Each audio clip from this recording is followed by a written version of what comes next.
या शिंदे सेनेत मला यासाठी जो एक आदर मिळाला त्याबद्दल खरोखर मी खूप आभारी आहे साहेब.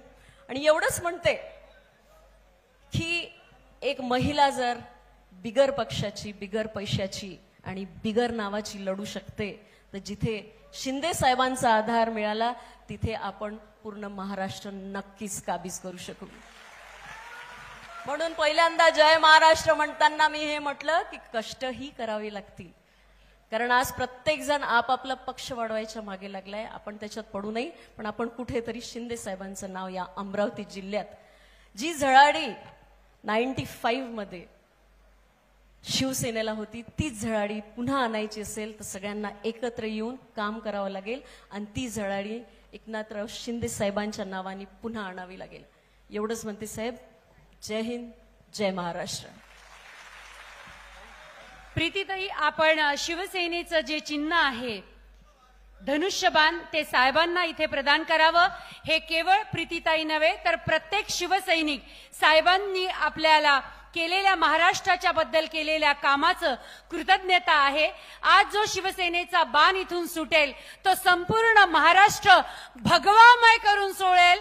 म्हणूनच आज आपण यशाचं प्रतीक आणि शौर्याचं प्रतीक शिवसेनेचा धनुष्य बाण हा साहेबांच्या हाती देत आहोत. साहेबांनी जशी महाराष्ट्राची कमान मुख्यमंत्री असताना आपल्या हातात घेतली आणि महाराष्ट्राला दैदिप्यमान असा गौरव प्राप्त केला, तसाच आता पक्षही अमरावतीतून संपूर्ण महाराष्ट्रात मोठा होईल. आणि यानंतर कुठलाही वेळ न घालवता मी आमंत्रित एक छोटासा 8 वर्षाचा मुलगा चिमुकला निनाद यांनी साहेबांचं एक स्केच केलाय, ते साहेबांना देऊ इच्छितो. त्या निनादला मी मंचावरती आमंत्रित करते.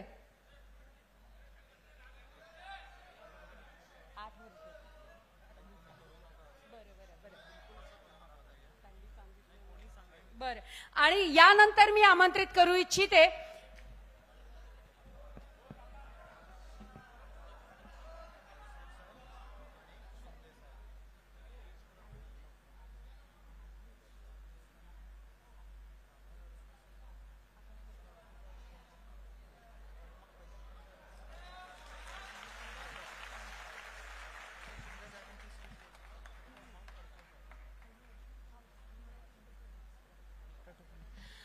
यानंतर मी अगदी अल्पमतात ज्यांनी आपलं मत इथे अभिव्यक्त करायचं आहे ते म्हणजे माजी केंद्रीय मंत्री, अध्यक्ष अनुसूचित जाती आणि जमातीचे आयोगाचे, तसेच माजी खासदार, माजी केंद्रीय मंत्री आनंदरावजी अडसूळ साहेब यांनी अगदी अल्पमतात आपलं मत शिवसैनिकांच्या समोर अभिव्यक्त करावे अशी त्यांना नम्र विनंती.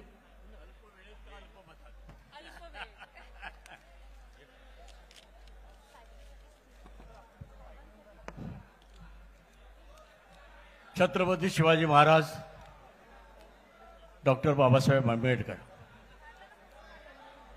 आणि हिंदू हृदय सम्राट शिवसेना प्रमुख बाळासाहेब ठाकरे, धर्मवीर आनंद दिघे या मान्यवरांना विनम्र अभिवादन करतो.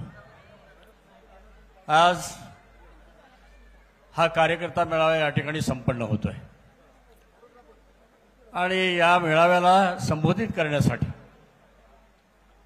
आपल्या सगळ्यांचे, महिलांचे लाडक्या बहिणीचे लाडके भाऊ, तरुणांचे लाडके भाऊ, वृद्धांचे आधारस्तंभ आणि शेतकऱ्यांचे कैवारी असं आपल्याला लाभलेले नेतृत्व माजी मुख्यमंत्री तथा विद्यमान उपमुख्यमंत्री आदरणीय एकनाथजी शिंदे, त्यांच्याबरोबर या ठिकाणी उपस्थित असलेले सन्माननीय उदयजी सामंत उद्योगमंत्री, त्याचबरोबर संजयजी शिरसाट समाज कल्याण मंत्री, संजयजी राठोड जलसंधारण मंत्री, आशिषजी जयस्वाल राज्यमंत्री, राष्ट्रीय सचिव म्हणून ज्यांची नियुक्ती माननीय साहेबांनी केलेली आहे तो कॅप्टन अभिजित अडसूळ, रघुभाऊ गणोरकर, गोपाळ अरबाट, अरुण पडोळे, निशांत हरणे, सन्मान्य ठाकूर गडरेल, संतोष बद्रे, श्याम देशमुख ही सगळी मान्यवर मंडळी जर आहेत त्यांच्याबरोबर असलेले सगळे तालुका प्रमुख, शहर प्रमुख, महानगर प्रमुख, पुरुष आणि महिला पदाधिकारी आणि मोठ्या संख्येने उपस्थित असलेल्या माझ्या सहकारी बांधवांनो, भगिनीनो आणि मातांनो, खऱ्या अर्थाने खूप दिवसानंतर आपल्यासमोर येण्याची मला संधी मिळाली.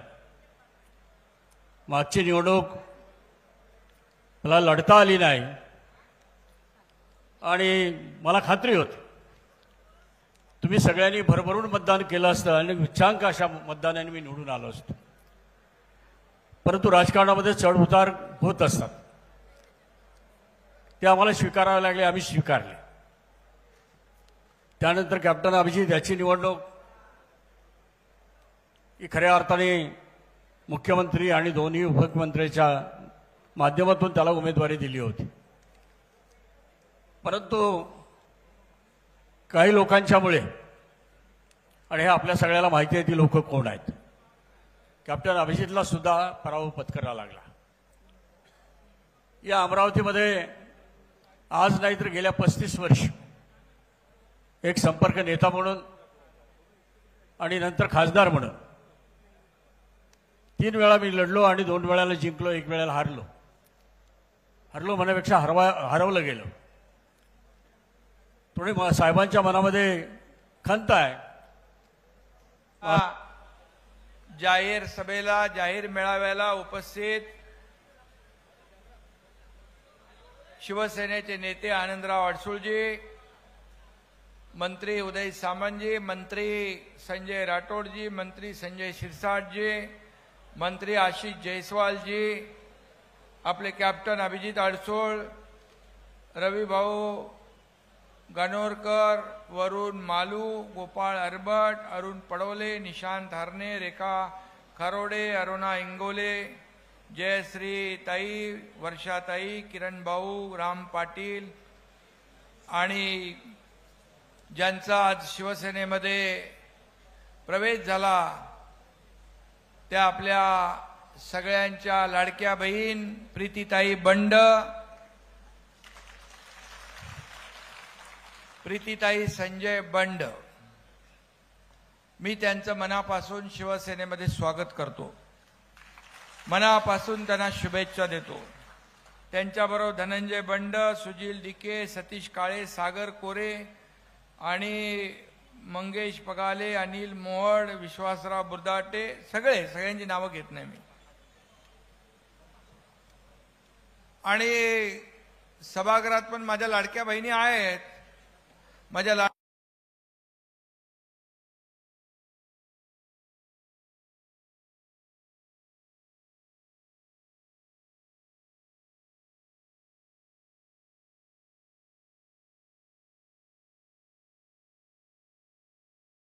आणि आपल्याला शिवसैनिकांचं जे काय प्रेम आणि उत्साह बघितल्यानंतर माझा थकवा गायब होतो, परत मला टॉनिक आणि ऊर्जा मिळते. आणि घरातल्या लोकांना, परिवारातल्या लोकांना भेटण्याचा आनंद मला मिळतो. आशिष जयस्वाल पण आहे, तिचं नाव राहून गेलं. प्रीतीताई, तुमच्या प्रवेशाला किती मंत्री आहेत बघा. शिवसेनेच्या पदाधिकाऱ्यांच्या प्रवेशाला एवढे मंत्री पहिल्यांदाच आले असतील.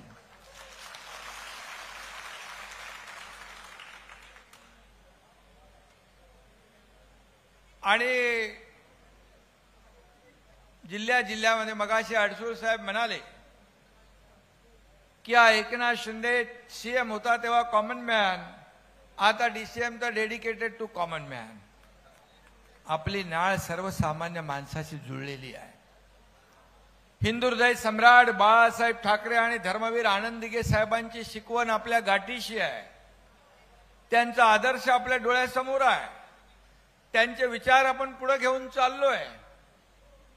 आणि म्हणून मी ज्या ज्या ठिकाणी जातो, आता आभार यात्रा आम्ही सांगितलं होतं, निवडणुकीमध्ये जिंकल्यानंतर मी आपले आभार मानायला येईन, धन्यवाद द्यायला येईन. सगळीकडे प्रचंड गर्दी असते. सभागृह म्हणजे सभेला तर असते, परंतु रस्त्याच्या दुतर्फा, गच्चीवर, घरामध्ये सगळीकडे जिथे जागा असेल तिथे लोक थांबलेले असतात. स्वागत आणि आशीर्वाद द्यायला ही माझ्यासाठी फार मोठी गोष्ट आहे. सर्वसामान्य शेतकऱ्याचा मुलगा या राज्याचा मुख्यमंत्री झाला, या महाराष्ट्रातल्या तमाम जनतेच्या आशीर्वादाने, आपल्या सगळ्यांच्या शुभेच्छांमुळे. मग जे मला पद मिळालं त्याचा वापर सर्वसामान्यांच्या आयुष्यामध्ये चांगले दिवस आणण्यासाठी आपण केला पाहिजे. म्हणून 2.5 वर्ष पायाला भिंगरी लावून हा तुमचा एकनाथ शिंदे महाराष्ट्र फिरला आणि एकीकडे अगोदरच्या सरकारने टाकलेले स्थगिती, टाकलेले स्पीड ब्रेकर उकडून फेकून दिले आणि विकास प्रकल्पांना चालना दिली आणि लोकाभिमुख कल्याणकारी योजना सुरू केल्या. लाडकी बहीण योजना असेल, शेतकरी सन्मान योजना असेल, 50% एसटी मध्ये सवलत असेल, मुलींचं मोफत शिक्षण असेल. मी आपल्याला सांगू इच्छितो, मुलीने आत्महत्या केली, त्या टीव्हीवर बातमी चालली, मी बघितलं रात्री 12:30 साडेबारा वाजता, 1 वाजता. मी तात्काळ 1:30 वाजता मंत्री चंद्रकांत पाटील यांना फोन केला. 50% सरकार फी भरतय तरी सुद्धा या मुलीने आत्महत्या केली, कारण त्याचे आई वडील 50% फी भरू शकत नाहीत आणि आपल्या वडिलांनी आत्महत्या करू नये म्हणून या मुलीने आत्महत्या केली. मग सरकार कशासाठी आहे? सरकार कुणासाठी आहे? हे सर्वसामान्यांचं सरकार आपण म्हणतो. मग या सरकारमध्ये, या राज्यात शिक्षणासाठी एक मुलगी आत्महत्या करत असेल तर आपली पद काय कामाची? आणि तात्काळ मी त्यांना सांगितलं, प्रस्ताव तयार करा आणि मुलींचं उच्च आणि व्यावसायिक शिक्षण मोफत करा. तो देखील निर्णय आपण घेतला. लेक लाडकी लखपती योजना आपण केली. वयोवृद्धांना आपण त्यांच्या हातातल्या आधारासाठी काठी असेल, सर्वसामान्य साहित्य असेल, त्याला आपण पैसे दिले. मुख्यमंत्री तीर्थदर्शन योजना आपण सुरू केल्या. अनेक योजना, किती सांगू मी. शेतकऱ्यांना 1 रुपयामध्ये पीक विमा योजना आपण दिली. 12,000 रुपये वर्षाला शेतकऱ्यांना आपण सुरू केले. आदरणीय प्रधानमंत्री महोदयांचे 12,000, आपले 12,000. 2.5 वर्षाच्या काळात एवढे निर्णय अडसूळ साहेब आपण म्हणालात की एवढे निर्णय कधी इतिहासामध्ये कधीही घेतणार सरकार या ठिकाणी कुणी पाहिलं नाही. या एकनाथ शिंदेच्या रक्तामध्ये, शरीरात रक्ताचा शेवटचा थेंब असेपर्यंत या महाराष्ट्राची सेवा करण्याचं काम हा एकनाथ शिंदे करेल, हे वचन देतो आणि आपली रजा घेतो. धन्यवाद. जय हिंद, जय महाराष्ट्र, जय श्रीराम, जय श्रीराम.